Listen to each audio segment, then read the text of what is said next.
It was my third winter maintaining the shuttered pools at Blackwood Resort, where the only thing more frozen than the water was the expression on the manager's face when he told me I had to come in on Saturdays too. I didn't mind the extra work, as it meant more pay and less time cooped up in my small apartment. But what did bother me was the sense of unease that seemed to settle over the resort like a shroud the moment the sun dipped below the trees. At first, I wrote it off as the typical desolation of a closed resort, but as the weeks went by, I began to notice little things. A pool light left on, the sound of footsteps echoing across the empty decks at 3 a.m., or the faint scent of chlorine hanging in the air even though I knew I'd locked up the chemical shed tight. The first few times I checked the security cameras, thinking maybe some kids had snuck in, but the tapes always showed nothing. It wasn't until I started finding the small, neatly arranged piles of leaves beside each pool that I really started to feel like I was losing my grip.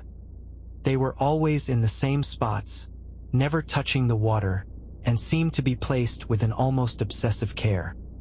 I tried to brush it off as the work of some bored local kid, but the precision, the exactness of it, unnerved me.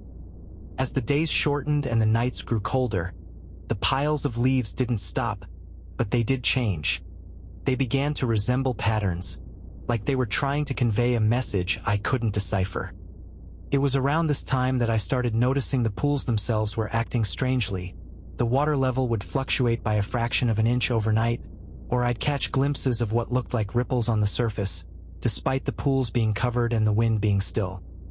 I was beginning to suspect that the previous summer's rumor about the resort being built on an old burial ground wasn't just a myth, but it wasn't until I received the call from an unknown number on a Saturday morning, the voice on the other end whispering a single phrase, "The water remembers," that I realized my presence at Blackwood Resort was not just about maintaining the pools, but about uncovering a wrongness that had been submerged for years.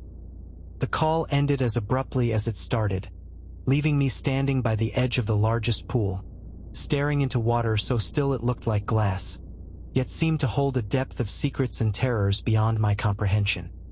I tried to tell myself it was a prank, but the voice had known my schedule, my role at the resort, and had chosen to say something that struck at the heart of my duties and my growing fears.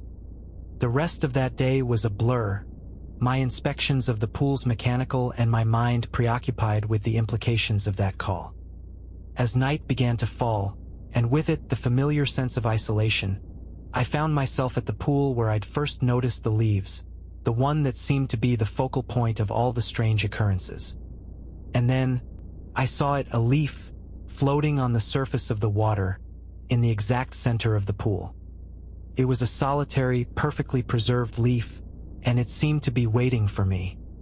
I didn't touch it, didn't dare to, but I did call the number back, and when it rang, I whispered the only response I could think of. "What does it remember?" The line went dead, and as I stood there, the leaf began to sink, slowly, as if being pulled down by an unseen force, until it was gone. The next morning, the pool was empty, not just of leaves, but of water. It was as if the resort had decided to exhale its secrets, to let the truth that had been submerged for so long finally surface.